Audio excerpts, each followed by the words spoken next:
Rizki itu ada dua macam. Di dalam sebuah athar yang dinisbatkan kepada Ali bin Abi Thalib, kepada Waqi' bin Jarrah, Ali mengatakan, "I'lam ay bunayya, ketahuilah wahai ananda, anna rizqa rizqan." Rizki itu dua. Rizqun tatlubuhu wa rizqun yatlubuka. Yang satu rizki yang engkau harus mengusahakannya. Ada rizki yang memang kita mendapatkannya dengan usaha. Allah sudah tetapkan sebab-sebabnya. Tapi ada rizki yang mencarimu. Wallah jemaah, ada orang di rumah ya, duduk-duduk di rumah, ya Allah, kok kepingin martabak anak ya. Tahu-tahu tetangga, "Assalamualaikum, kirim martabak." Ya Allah, itu rezeki yang mencarimu. Makanya kadangkala antum dapat pulsa nyasar. Loh, siapa kirim pulsa? Itu rezeki yang kita tidak mencari. Tapi ada satu orang jemaah, tahu-tahu masuk ke rekeningnya beberapa miliar jemaah. Langsung ditangkap KPK. Padahal dia nggak tahu, dia nggak sampai masuk lah. Dia ya ada uang masuk ke aliran dana yang tidak jelas. Tapi yang jelas ada rezeki yang mencari. Yang kita kalau bicara usaha nggak bisa diusahakan gitu. Rezeki yang mencari seperti hadiah. Rezeki yang mencari kita ya. Warisan. Antum bisa nyari warisan jemaah. Anak bapak kok miskin ya, anak mau pindah, bapak aja cari yang kaya. Tidak bisa. Dan subhanallah ada orang yang ingin bapaknya panjang umur, tapi ternyata bapaknya meninggal dunia. Ada kemarin cerita kawan yang satu dapat warisan 30 M. Masih SMA mungkin jemaah. Itu rizki yang mencarimu. Yang Allah Azza wa Jalla mengatakan, "Wa man yattaqillah yaj'al lahu makhrajan wa yarzuqhu min haitsu la yahtasib." Barang siapa yang bertakwa kepada Allah, maka Allah akan kasih solusi dan Allah akan kasih rizki dari arah yang tidak disangka-sangka. Antum nggak pernah membayangkan, kok bisa anda dapat uang ini? Ana biasanya kalau sudah uang itu habis ya mah, mikir, sopo dia utang ya. Lah, kita mau nagih gitu loh jamaah. Ini uang kita. Kita datang ke rumah orang itu, dia juga nggak punya uang, nggak bisa bayar. Mau ngomong apa kita? Berarti ya mungkin bukan rezeki ana. Bahkan ada yang sampai mati orang itu nggak bayar utang. Ya bukan rezeki antum sudah. Uang itu kadang-kadang. Ahibati fillah, apa kunci-kunci rizki selain usaha? Karena kebanyakan kita itu kalau bicara rizki ya usaha, melamar kerja. Ada banyak ternyata kunci-kunci rizki. Yang pertama, beristighfar, bertobat kepada Allah Azza wa Jalla. Karena di antara yang menyebabkan rizki tersendat itu dosa. Innal abda la yuhramur rizq bidzambi yusibu. Sesungguhnya hamba, kata Nabi SAW, dihalangi dari rizki gara-gara dosa yang dia lakukan. Maka antum istighfar, mohon ampun sama Allah. Keluar nanti habis sholat isya, hilang sandalnya Ustaz ya. Oh ya. Antum akan menyalahkan orang yang mencuri. Yang mencuri salah. Coba antum berpikir, kenapa kok sandalnya ana ya? Padahal ini lebih bagus dari punya ana. Seharusnya punya dia yang hilang itu. Mungkin salah malingnya. Tidak salah malingnya. Benar ngambil sandal antum. Dosa. Beristighfar, mohon ampun sama Allah. Nabi Nuh alaihissalam mengatakan kepada kaumnya, "Faqultu astaghfiru rabbakum innahu kana ghaffara yursilis sama 'alaikum midrara wa yumditkum bi amwal wa banin wa yaj'al lakum jannatin wa yaj'al lakum anhara." Jamaah, isya. Sudah. Tapi kita dengarkan azan dulu.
Allahumma salli wa sallim ala nabiyyina Muhammad.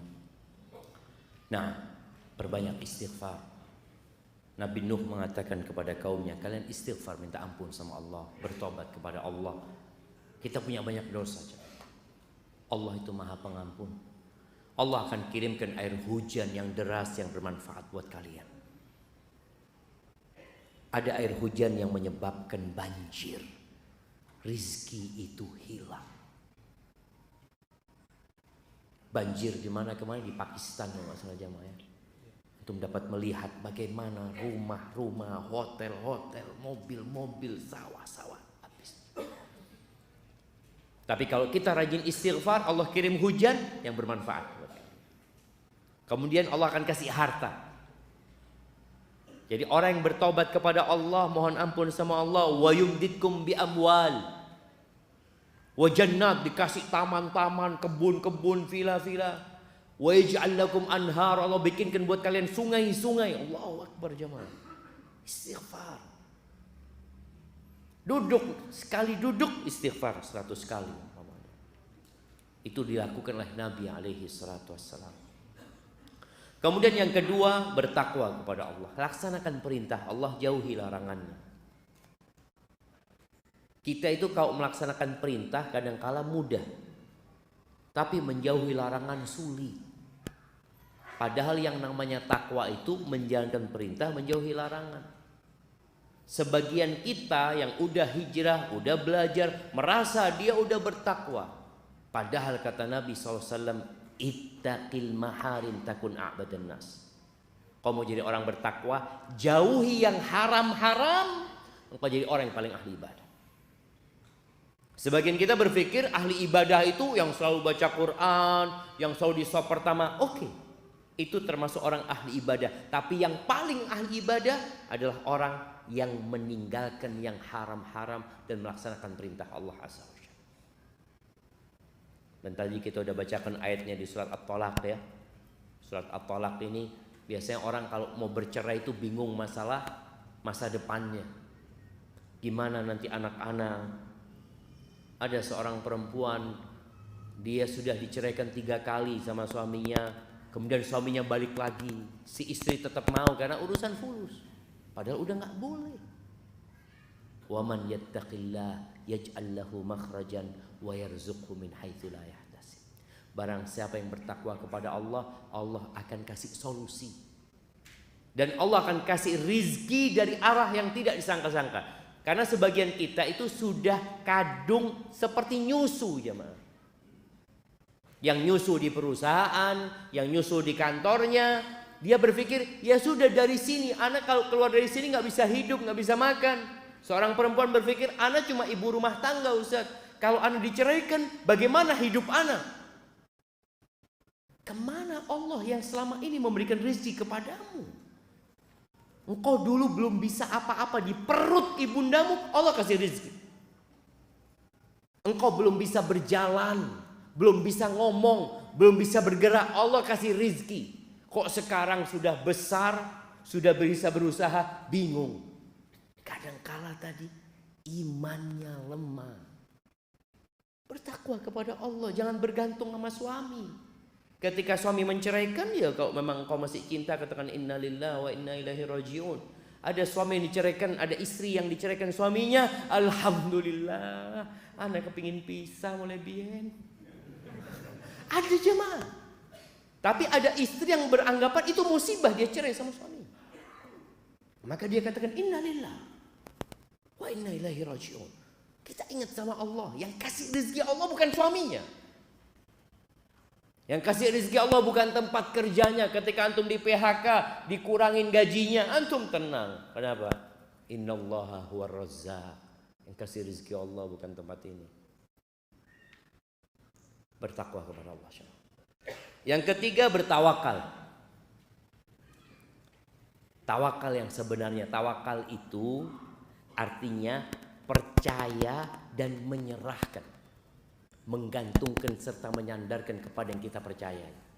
Siapa yang kita percaya? Allah Azza wa Jalla. Allah mengatakan wa 'alallahi fatawakkalu in kuntum mu'minin. Kepada Allah hendaklah kalian bertawakal kalau kalian orang-orang yang beriman. Nabi alaihi salatu wasallam mengatakan law annakum tawakkaluna 'ala Allah haqqa tawakkulih la razaqakum kama yarzuqut tayr. Kalau kalian benar tawakalnya kepada Allah, benar. Kita ini kadang-kala masih bersandar kepada uang kita. Aman, si ono duit. Masih ada mobil, masih ada ini, masih ada ini. Namanya tawakal sama Allah itu berlepas dari semua ketergantungan. Usaha, upaya hanya sebab. Kalau Allah tidak menakdirkan, nggak bisa jemaah.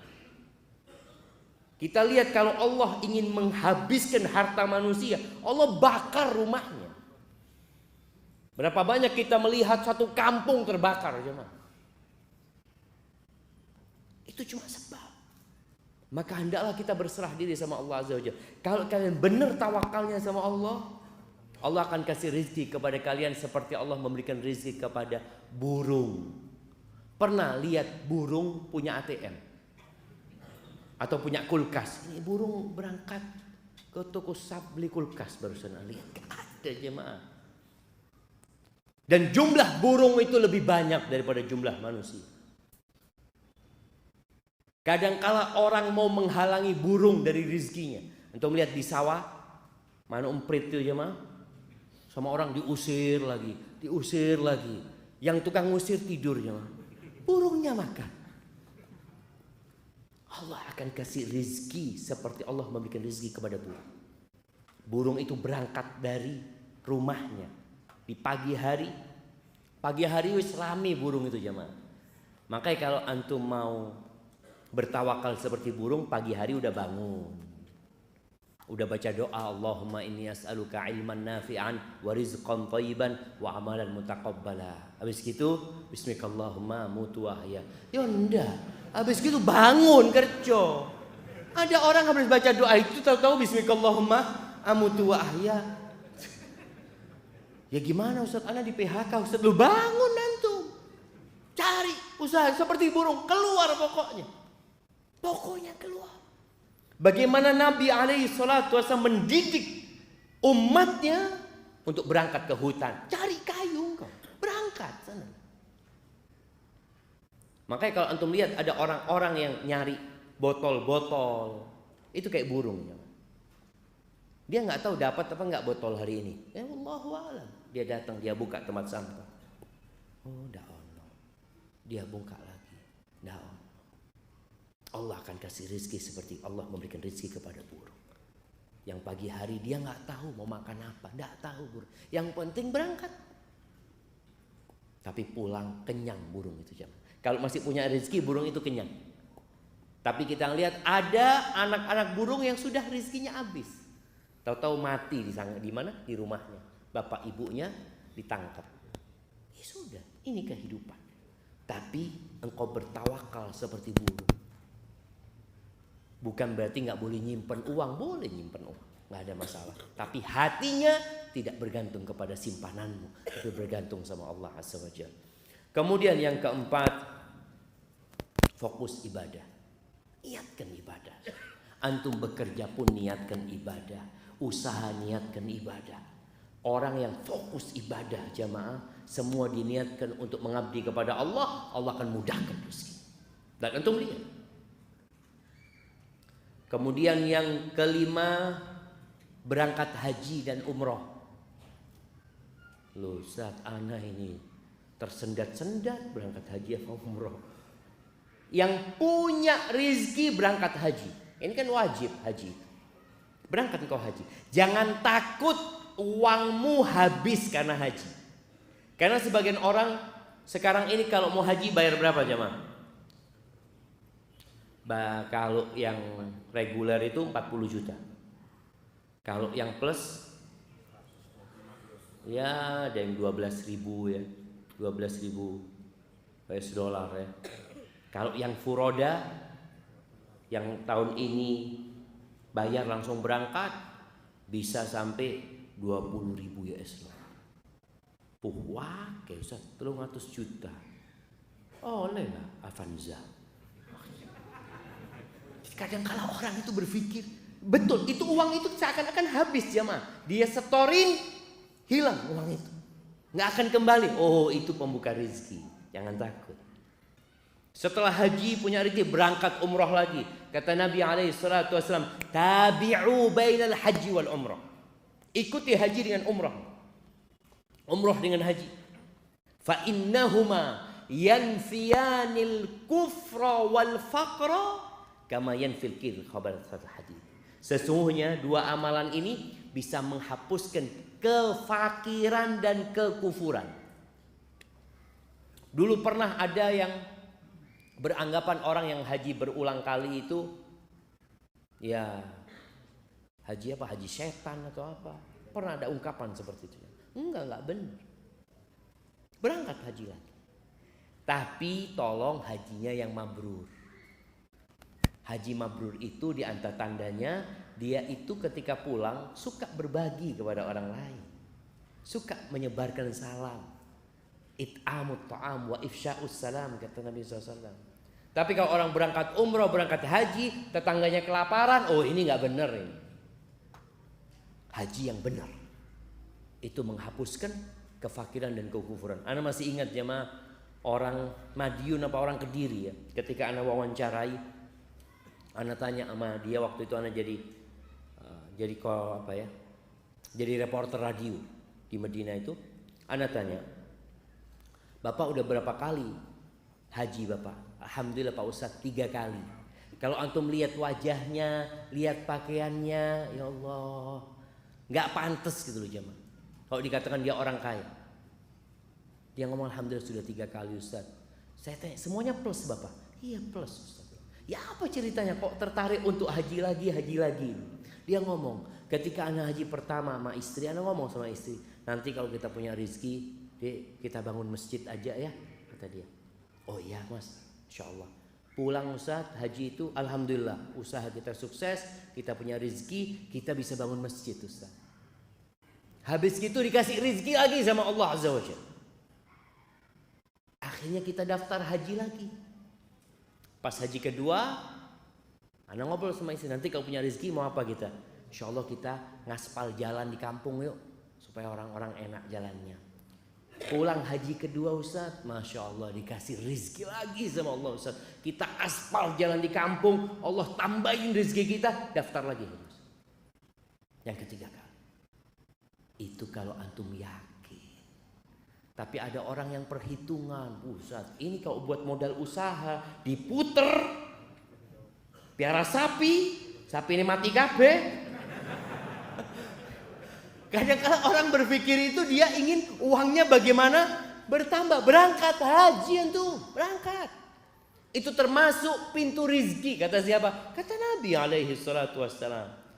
Jadi jangan hanya berpikir kita keluar duit Ustaz. Kalau usaha kan masih memungkinkan akan kembali. Antum berangkat haji, antum investasi buat akhirat antum. Niatkan buat akhirat, tentunya dihapuskan dosa ya. Insya Allah rizkinya ditambah sama Allah. Kemudian yang keenam, silaturahim. Udah tahu tuh kita hadisnya, man ahabba an yubsata lahu fi rizqihi wa yunsa lahu fi atharih falyasil rahimah. Yang ingin diluaskan rizkinya, yang ingin rizkinya nggak tersendat-sendat, nggak seret, silaturahim. Yang ingin dipanjangkan umurnya, silaturahim. Apa silaturahim itu? Silaturahim itu, jemaah, apa silaturahim? Nah, siapa yang tahu? Nah, hubungan, ya menghubungkan keluarga. Ada hadiahnya jemaah. Oh, no masjid ya jemaah. Seakan masjid ya. Didoakan, mungkin kurang silaturahim masjidnya. Nah, silaturahim itu seperti disebutkan Bapak tadi. Menyambung atau berbuat baik sama kerabat. Berbuat baik sama kerabat kita, bukan sama sahib. Ada yang namanya al-ukhuwah al-islamiyah, kita saudara sesama umat Islam. Tapi ada al-rahim, al-arham. Itu kerabat kita yang satu mbah, satu kakek. Antum coba cari. Anak ini sudah lama nggak ke paman ana umpamanya. Anak ini sudah lama nggak ketemu sepupu ana. Wala WA dia, wala apa. Silaturahim. Malam ini yang belum punya grup WA, bikin grup WA. Grup WA satu kakek. Dari bapak, dari ibu. Gunakan itu kesempatan untuk berbuat baik sama kerabat kita. Walaupun cuma assalamualaikum. Masya Allah. Anak punya grup ini kadang-kadang anak punya paman itu. Subuh-subuh cuma tulis apa? Assalamualaikum. Subuh. Masya Allah. Anak lihat ya Allah. Paman anak kirim itu dan gunakan itu jamaah. Waktunya tanya jawab. Si turung mari ya. Urusan rezeki seret ini. Iya bentar lagi tanya jawab 5 menit lagi jamaah tanya jawab. Nah, silaturahim berbuat baik sama kerabat. Antum cari tahu sebagian orang ini yang merantau ya ke Surabaya, di antara pintu rezeki itu merantau jamaah. Merantau, betul.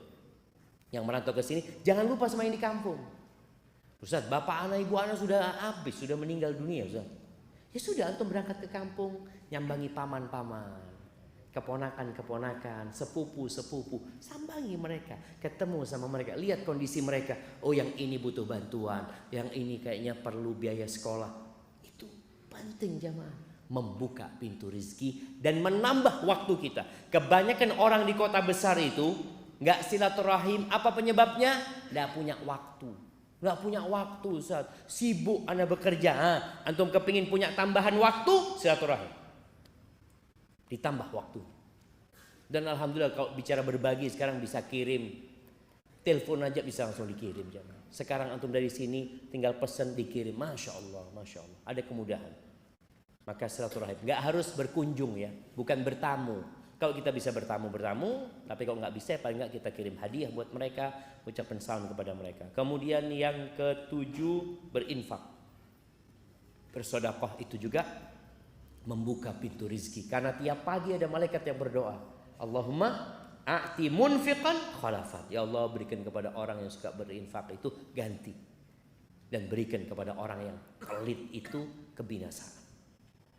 Kemudian yang ke-8,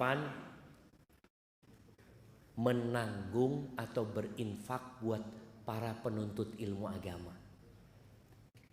Karena pernah di masa Nabi SAW ada seorang sahabat yang mengadu, ya Rasulullah, ana ini kerja capek, ini ana punya adik belajar terus di tempatmu ya Rasulullah.